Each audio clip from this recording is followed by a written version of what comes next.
Greetings towards my Cedric at Say It's Essential Man here. So it's been a long time since I review a classic WWE pay-per-view.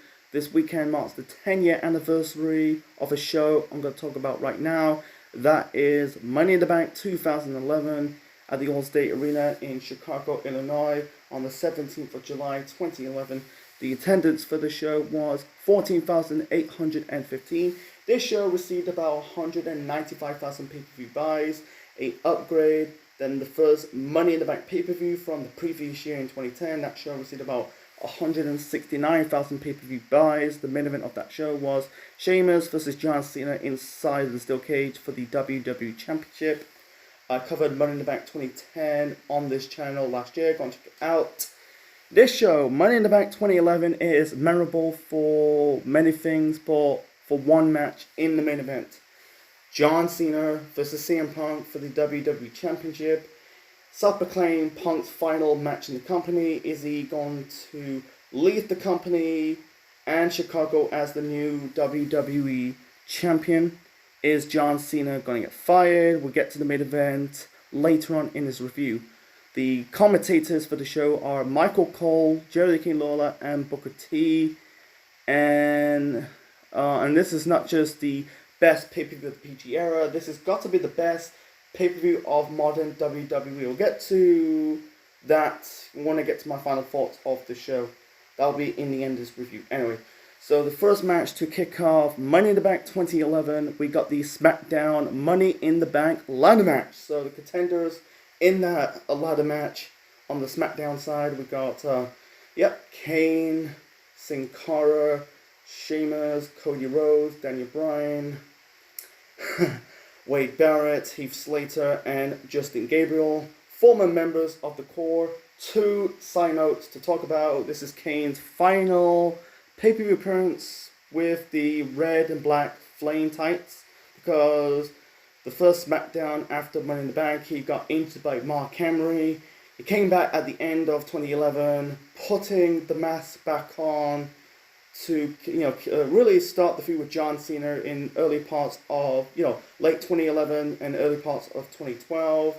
And another side note is that this was Sheamus' final pay-per-view appearance as a not babyface, but as a heel. He became babyface. He kicked off his babyface run. The feud with Mark Henry the following month, and then he ended up winning the Royal Rumble the following year in 2012 and beating Daniel Bryan in 18 seconds at WrestleMania 28 to become the World Heavyweight Champion.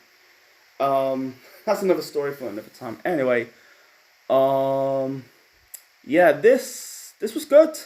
This was a good fucking match. The one memorable spot in this match is Sheamus powerbombing Sin Cara. Sin Cara is the original Sin Cara. The second Sin Cara is Hunico. Will be teaming up with Kalisto, forming the Lucha Dragons in NXT and also in the main roster. This is the botchy Sin Cara. Can't pronounce his name. I'm not gonna attempt to pronounce his name. Sheamus powerbombing through a ladder. That was cool to see. Sheamus ended up doing multiple bro kicks on Gabriel, Barrett, maybe on Cody Rhodes. Can't do it on Kane. He's a bit taller.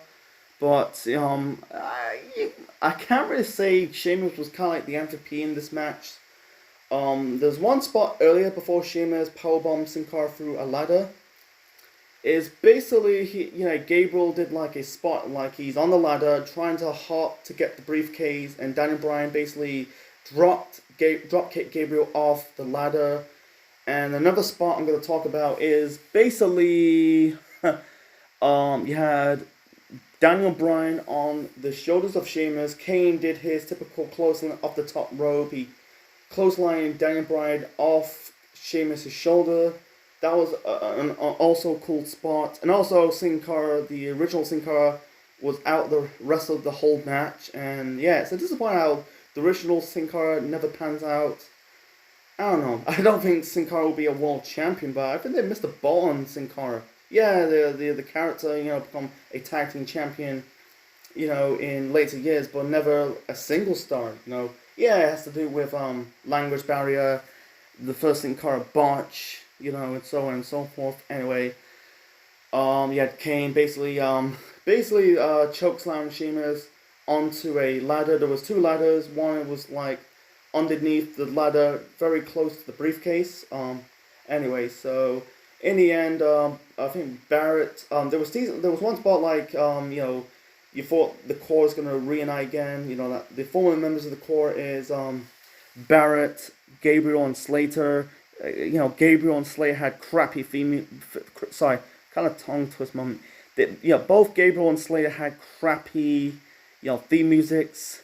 They end up changing the theme musics. I don't want to get into it.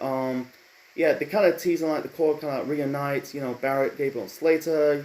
You're letting Barrett trying to climb the briefcase, but all of a sudden they pulled him off the ladder, beating down. In the end, I think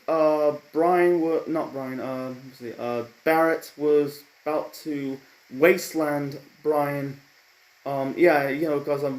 Wasteland Bryan because Barrett's old finisher was the wasteland. I hate the ball hammer elbow. That is fucking. I'm not like that, man. It's just I don't want to get into it, but I just don't like that. I like the wasteland way better than ball hammer elbow. That will be in later years, as Bad News Barrett and King Barrett. Anyway, in the end, Daniel Bryan won the SmackDown Money in the Bank ladder match, and also Michael Cole. He's calling him a nerd. This was the time, he's been doing that since the first season of NXT, calling Bryan a nerd. And I hate, Michael Cole at this moment in time still a heel. Hate he does that. One moment he's like a heel commentator, and the next thing he's the straight play-by-play guy. Come on, stupid. Anyway, so yeah, Bryan getting the SmackDown briefcase. It was a good way. It's a good way to kick off the show. And I did review on Night Champions 2010 when Bryan won his first piece of gold in WWE. That was against The Miz at Night Champions 2010. That was really a kickoff point of Bryan's career in WWE. Sadly, he's no longer with us. He's not dead, but he's not with the company. That was that United States title win put Bryan on the map, and I think this kind of like truly kicked off Bryan's career. He was kind of like getting over by the hardcore indie fans, but not the casual fans. At the end of the year, he ended up cashing the briefcase. He said he's gonna. I remember that. Bryan said he's going to cash in the briefcase at WrestleMania 28. Unfortunately, we never got to see that because, Seth Rollins beat him in the punch, when he cashed his Money in the Bank briefcase at WrestleMania 31 in the main event of that match, of that show between Roman Reigns versus Brock Lesnar. It really kicked off Daniel Bryan's career. He ended up winning the world title at the end of the year. He began doing the yes chants and the no chants. AJ Lee, in his feud with CM Punk and Team Hell No, and overthrowing the really overshining the Authority. It's sort of like awesome storylines for the next year or so. Not the Authority, come on, that's a crap storyline. Anyway, so yeah, it was a good match. It was a physical match. One of the best. I can't really say it's one of the best ladder matches in the history of Money in the Bank, but it's in the top 10 for me. The next match, we got the Divas title match. We got Kelly Kelly defending the belt against Brie Bella. In Kelly Kelly's corner, we got Eve Torres. In Brie's corner, we got her sister Nikki. Kelly Kelly won the title from Brie. P. She won the title from Brie on an episode of Raw. I think it was called Power of the People? It's called. I can't remember. That was the go home show to Catapult Punishment. A show I also covered in the past, that's Capital Punishment. R-Truth in the fucking main event. Yeah, she won the title. This was the one and only Divas title reign for Kelly Kelly. She ended up dropping the title to Beth Phoenix later on in the year. Yeah, no build to this between Kelly Kelly and Brie Bella, and also with Bellers. I think she also feuded with her sister Nikki. It's basically making fun of, Kelly Kelly's weight, calling her skinny, but to be honest, it's way better than when Lay Cole calling Mickie James Picky James. Come on, that's so fucking stupid. Anyway, the match between Kelly Kelly and Brie Bella, match sucked. it was more of a piss break match, because this isn't the time. This is the dark day of women's wrestling because they don't really give a shit about women's wrestling compared to right now. It's more like, eye candy, tits and ass. I'm trying to keep it short and simple.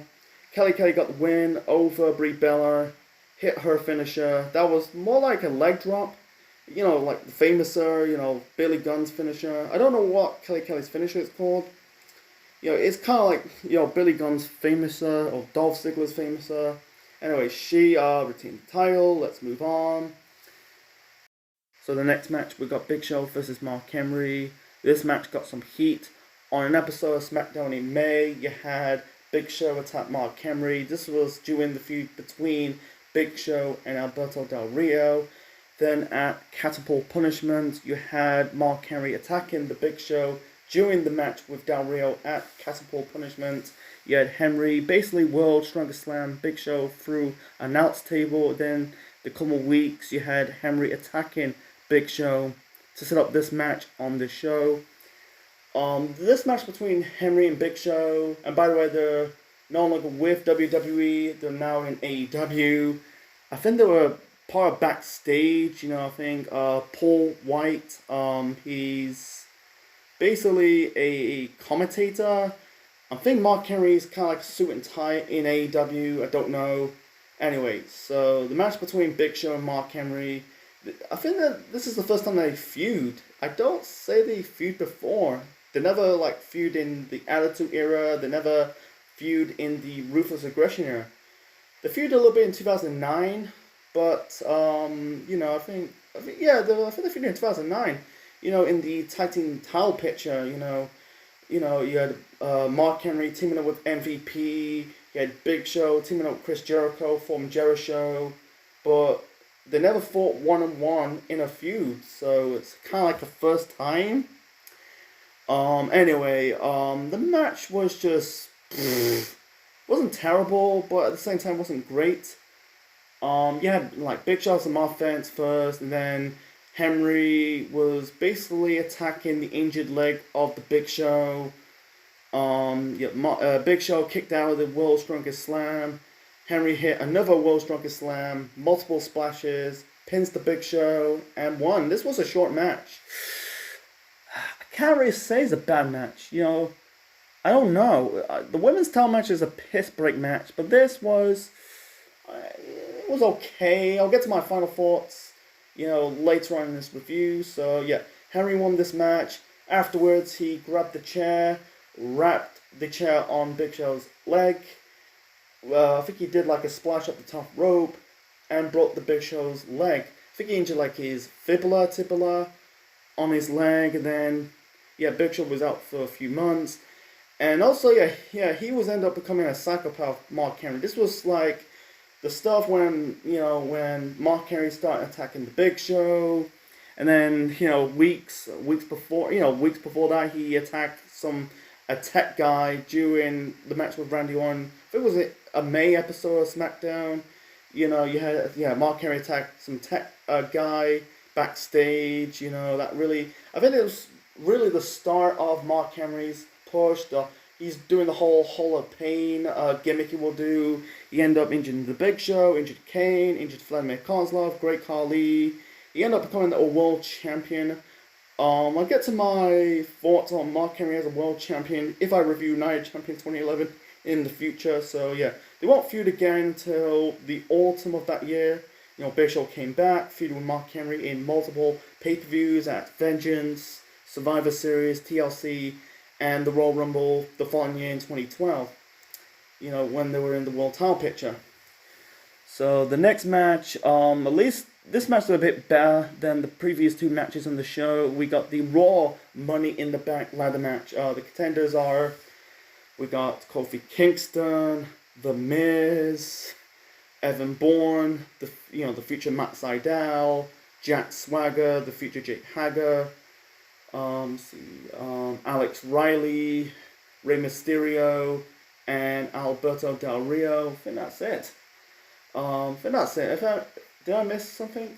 We had Bourne, Riley, Kofi, Hager, Miz, Mysterio, and Del Rio. And oh yeah, R-Truth. Forgot R-Truth. Forgot R-Truth. So yeah, it's an 8-man ladder match. Anyway, the Raw SmackDown. The Raw Money in the Bank ladder match. It's not on the same level as the previous ladder match on the show. They're starting out like all 8 competitors holding ladders. They did like a ladder battle, and then you had Ray doing his move up the top rope. I think it was off the top rope. Maybe it's on a ladder. Evan Bourne did airborne off a tallest ladder onto the other competitors. That was the most memorable of this match. And also, Miz injured his leg. I think it was Ray, or I think it was him and Ray, or him and Alex Riley.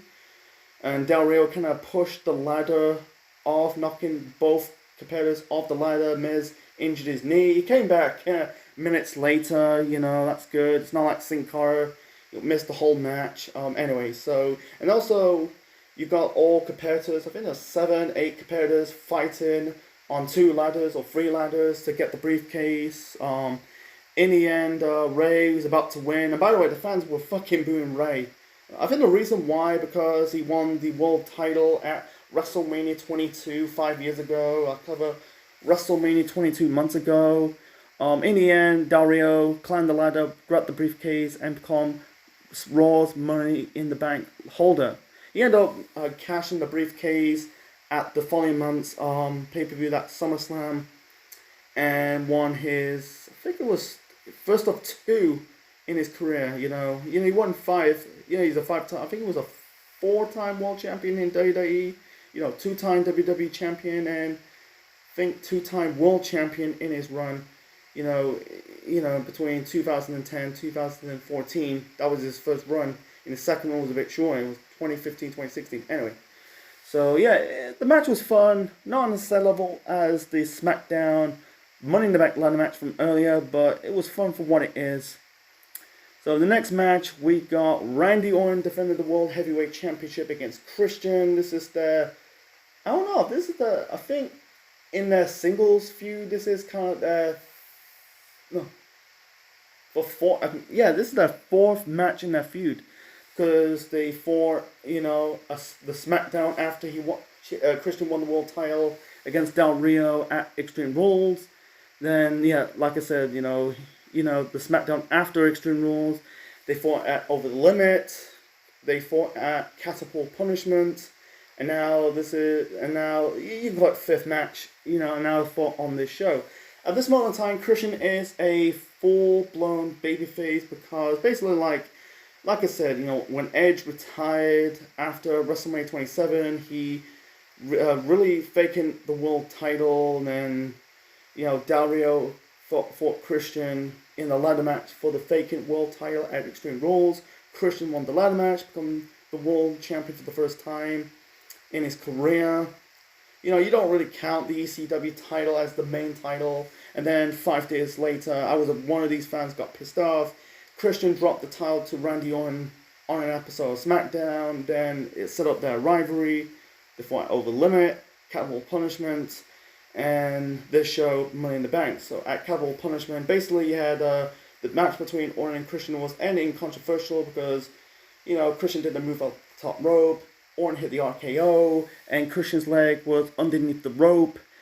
And this is a match stipulation. If Randy Orton gets disqualified and the match ends in a controversial ending, Christian becomes the new world champion. So Christian was kind of like this sniffling coward. I don't really necessarily call Christian a chicken shit heel, but he's kind of like the sniffling coward heel. It makes sense Christian as a heel because Christian, in his whole bulk of his first run in the company, he was a babyface. A heel.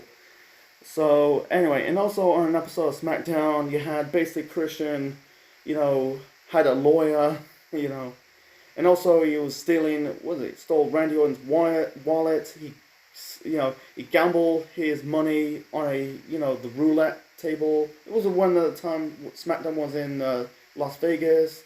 He defeated Randy Orton's tour bus.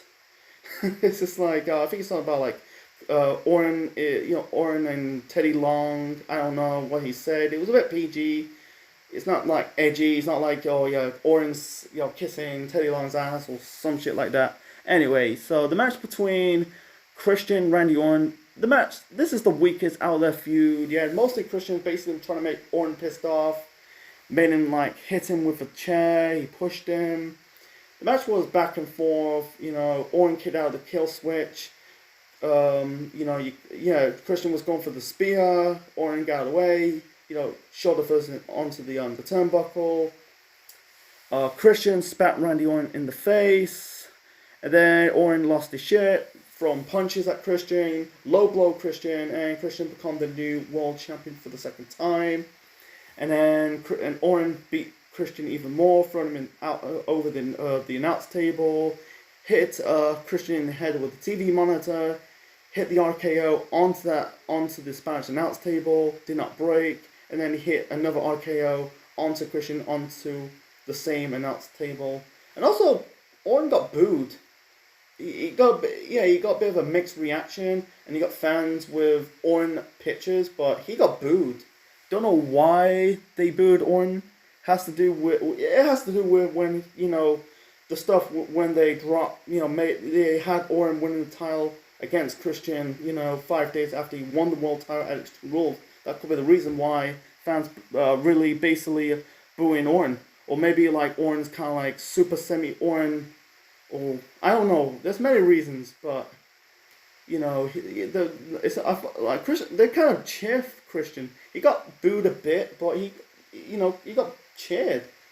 Yeah, I just don't know, man. Anyway, so they had the blow off. They had, because at the next month's pay-per-view, SummerSlam, they had the No Holds Barred match. Orton regained the title, and then they had the blow off on an episode of SmackDown. What was it called? The SmackDown Super Show. That was officially end of the first brand split. And then they never fought again until 2020, when Orton was the heel, Christian was the babyface. This was during Orton's feud with Edge, and they never fought ever again. But this match is basically the weakest match in the rivalry between Randy Orton and Christian. It's just basically furthering up the rivalry. At the set up the No Holds Barred match at SummerSlam. I kind of enjoy the rivalry between Randy Orton and Christian, because Orton and Christian kind of carried the blue brand of SmackDown, because 2011 was the officially end of the first brand split. But they carried the blue brand. Anyway, so moving on to the main event. The main event, we got John Cena versus CM Punk. That is the most talk about of this show, is the main event. John Cena versus CM Punk. They fought like before Money in the Bank of that year. They fought the Raw. I think it was the Raw 2 weeks before the Royal Rumble. It was introducing Mason Ryan, become the new member of the New Nexus. They fought the Raw after. I think it's the Raw when The Rock returned. That was on the Go Home show to Elimination Chamber.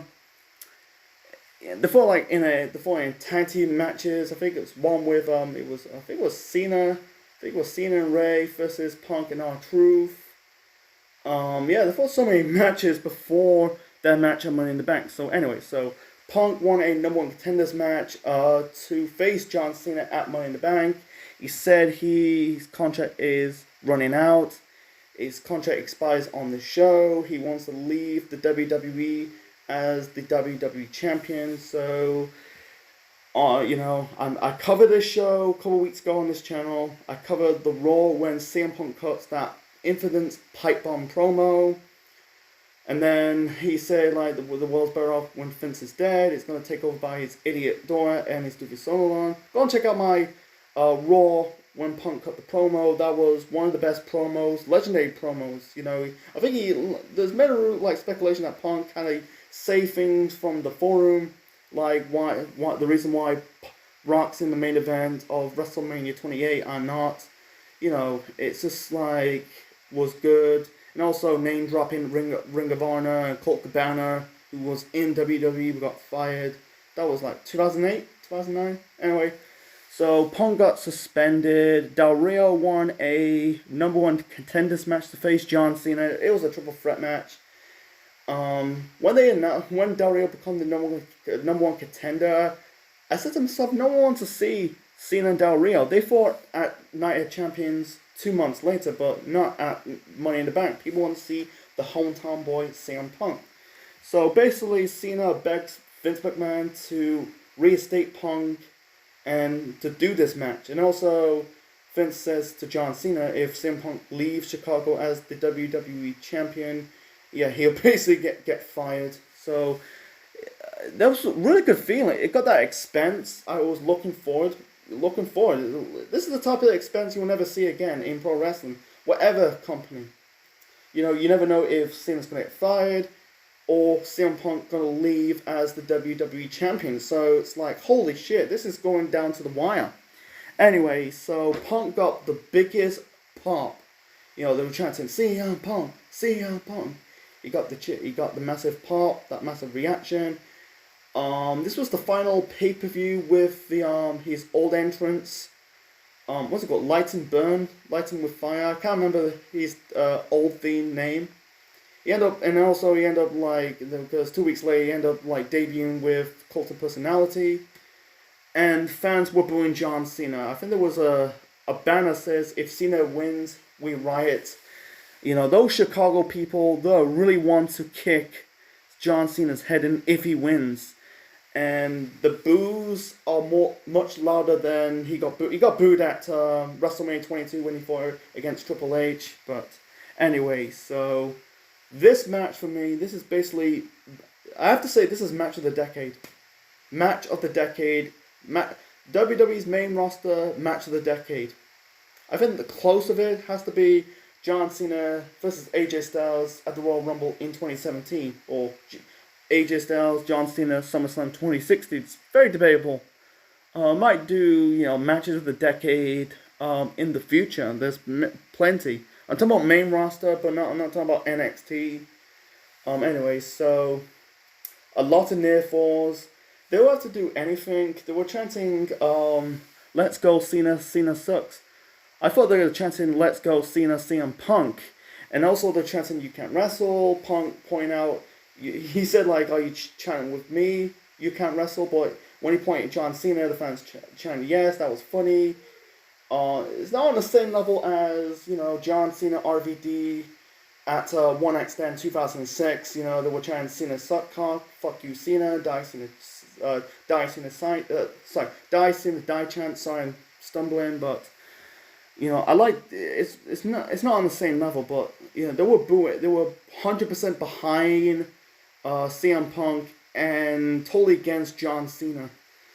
I think like Cena, basically Punk kicked out 2 AA attempts by John Cena. Most of the time he trying to counter the AA attempt by John Cena.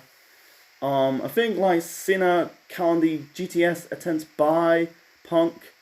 There was multiple kick out attempts. Punk did like the knee onto the back of the head of John Cena in the ring apron. Cena did some kind of suplex off the ring apron. Like I said, and also I think it's the first time. I'd be wrong about this. I think it was the first time when Punk doing the suicide dive attempt. He did that. Did it on John Cena. Cena locked in the STF 3 times in this match.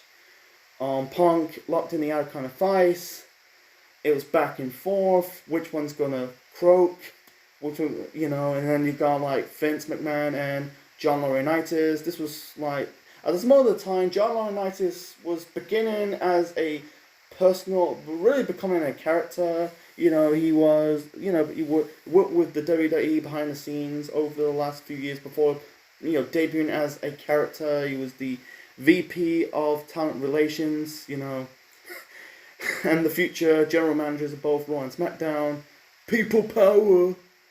Fucking hell. I hate that, man. I hate that those Raws in 2011, 2012 with John Laurinaitis. Give me a fucking break.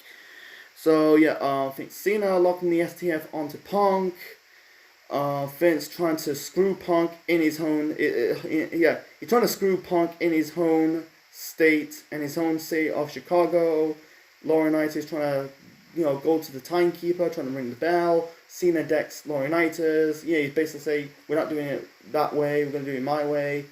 And it's really shocked me that I thought, like, Punk hit, I thought, like, when I see these matches, I thought they're going to, like, hit, like, multiple, like, finishes, kick out, like, I thought, like, it's been a long time, it's been nearly 10 years since I watched this match, and watched this show. I seen the show back then in 2011, I thought, like, Cena kicked out the GTS, Punk kicked out the AA, but Punk used the GTS only once. I think Cena hit the AA twice, but Punk hit it once. Hit the GTS onto Cena, pins him, and he won his first WWE Championship. Once he did that, I was shocked, completely shocked. Holy shit, CM Punk shut the fucking world, man. And Vince basically run towards the commentator area. I think he took one of the Jerry the King Lawler's headphones, his headset, calls out Del Rio because he was the Raw Money in the Bank holder. Del Rio trying to cash in his briefcase. Punk decks him, roundhouse kick, and then Punk leaves the arena. He basically he kind of blow a kiss towards Vince, left the arena, and that was it. Holy shit, man. Holy fucking shits. Yeah, this is match of the night. Good storytelling, good drama and emotion. And, I think they missed the boat on this whole Summer of Punk. Because Ring of Honor I thought, like, Summer of Punk is WWE, but I was wrong, That's not really the case, because Ring of Honor did a Summer of Punk in 2004. I think it's way better than what WWE did, Because Punk, her rumors like Punk's re-signed with the company hour before his match. So, it's like, whatever. Glad Punk stays, and also the next night on Raw, basically had Vince trying to fire John Cena, because Cena's not getting fired. I thought Cena's going to take some time off. Unfortunately, that's not the case. Triple H, he debuted with a new character. He became the COO of Talent Relations. He'll remain that until right now. Yeah, he's not on TV right now, but he ended up doing it, becoming the CEO in the Authority era in 2013. But yeah, Vince is, basically had no confidence. You relieve your duties. He came back, the Raw. I think it was the Raw after the roster walked out. I might review that episode in the future. So, and also the crown. They did like this tournament to crown the new WWE champion. Rey Mysterio won the tournament, and then John Cena won the belt from Rey Mysterio the same night, and then CM Punk returned, and then they kind of rushed the rematch between John Cena and CM Punk. They had the rematch at SummerSlam. I might review SummerSlam 2011 in the future, but I think they rushed it.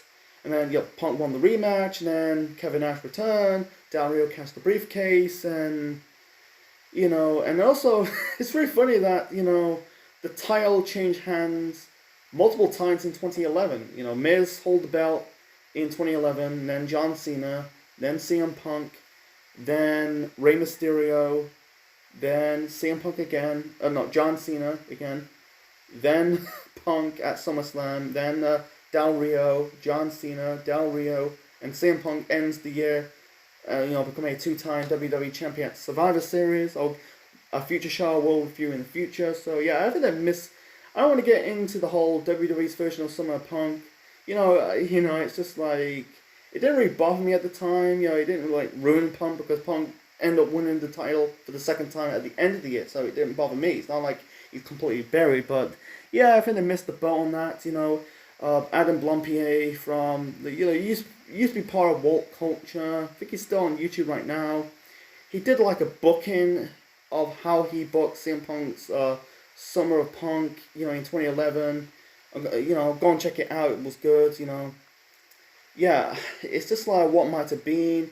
Yeah, I think they rushed that. The rematch between John Cena and CM Punk. Should have saved it into a future pay-per-view. Anyway, so yeah. what might have been. It's a shame like CM Punk's no longer with us. You know, he kind of walked out of the company in 2014 after the Royal Rumble fiasco and Batista winning it. He came back in 2 years ago when WWE debuted that show on Fox, and he never seen him ever again. You know, it's a shame. You know, Punk moved on to the UFC and movies. You know, it's not the last time we see CM Punk. I could see CM Punk have one more match and then get inducted in the Hall of Fame, so on and so forth. So anyway, so my final rating for WWE Money in the Bank 2011 is a 10 out of 10. This was an awesome show. Like I said, this is not just the best show of the PG era. This is the best show of the modern era. You know, him and Bryan. People, I see anti-smarts crap on this like, oh, Punk and Bryan kill wrestling, but they're the catalyst why AJ Styles, Seth Rollins, Cesaro, Samoa Joe, Adam Cole, the list goes on and on and on. Killer Kross, why they're in WWE. Without them, I think WWE will be a different beast of right now if it's not for Punk and Bryan. You know, so, and also, yeah, you had a good crowd. The Chicago crowd was good. The two ladder matches were good. Cena versus Punk was good. The world title match between Orton and Christian was the weakest out of the feud, but still good. But the only thing in the okay has to be, you know, Mark Henry Big Show. The only thing in the bad has to be Kelly versus Brie Bella. It's just a piss break match with no lack of heat, lack of build. It's kind of whatever. Yeah, if you got this on the network, I suggest watching Money in the Bank 2011. You know, like I said, it's just a gap. It really set up what good things for the next year or two. You know, I think like the pipe bomb promo is the reason why fans, start watching wrestling after the events of the Invasion angle in the Attitude Era. But yeah, wrestling is still shit right now. Not pro wrestling, but WWE is still shit right now compared to 10 years ago. It's, I don't want to get into it. So anyway, so I hope you enjoyed my review of Money in the Bank 2011. Leave your thoughts in the comment section below. Smash the like button. Click the like. Click and click the bell. Subscribe to the channel for more wrestling videos, Marvel videos, and more. Next time, I did a video, said I will take a break from YouTube after on the 18th of July. When I came back, it will be SummerSlam season. So let's review. A couple weeks later, it'll be on the first week of August. It'd be it'd be late July, early August when I come back from my break from YouTube. Yeah, SummerSlam season.